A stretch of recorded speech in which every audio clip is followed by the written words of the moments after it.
आणि यानंतर जाऊयात परभणीला। परभणीचे आमचे प्रतिनिधी आता आपल्या सोबत आहेत या सगळ्या संदर्भात माहिती देण्यासाठी। परभणीमध्ये विशाल आमचा प्रतिनिधी आता आपल्या सोबत आहे। विशाल, कशा पद्धतीने तिथे मतदान केंद्रावरती वातावरण बघायला मिळते आणि परभणीमध्ये काँग्रेस आणि राष्ट्रवादी काँग्रेसची सत्ता आतापर्यंत राहिलेली आहे, मात्र भाजप इथे देखील मुसंडी मारेल असं आतापर्यंतच्या प्रचारावरून दिसतंय।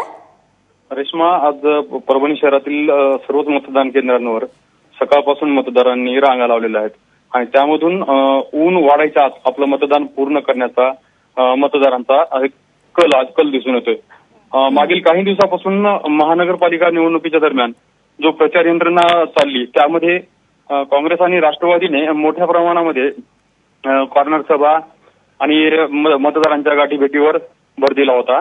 त्यातून भाजप आणि शिवसेनेने मात्र राज्य पातळीवरील अनेक नेत्यांना परभणीच्या सभांमध्ये उतरवलं होतं। एकूणच मागील महानगरपालिकेमध्ये काँग्रेस आणि राष्ट्रवादीने महापालिकेत वर्चस्व प्रस्थापित केलं होतं, परंतु यावेळी भाजप देखील महापालिकेत मुसंडी मारण्याच्या तयारीत आहे। त्यासाठी त्यांनी मोठ्या प्रमाणात मोर्चे बांधणी केली आहे। रेश्मा, विशाल, आपण आता ऐकलं की लातूरमध्ये बऱ्यापैकी प्रतिसाद सध्या मतदारांचा बघायला मिळतोय। चंद्रपुरात उन्हाचा कडाका अजून नाहीये, मात्र प्रतिसाद देखील थंड बघायला मिळतोय।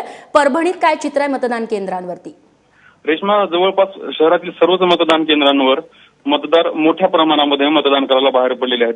शहरामध्ये जी 281 मतदान केंद्र उभा करण्यात आलेले आहेत त्या सर्व मतदान केंद्रांवर महिला आणि पुरुष अशा दोन वेगवेगळ्या रांगा लावलेल्या आहेत आणि त्या रांगांमध्ये कमीत कमी 50 ते 60 प्रत्येक ठिकाणी मतदार दिसून येतोय।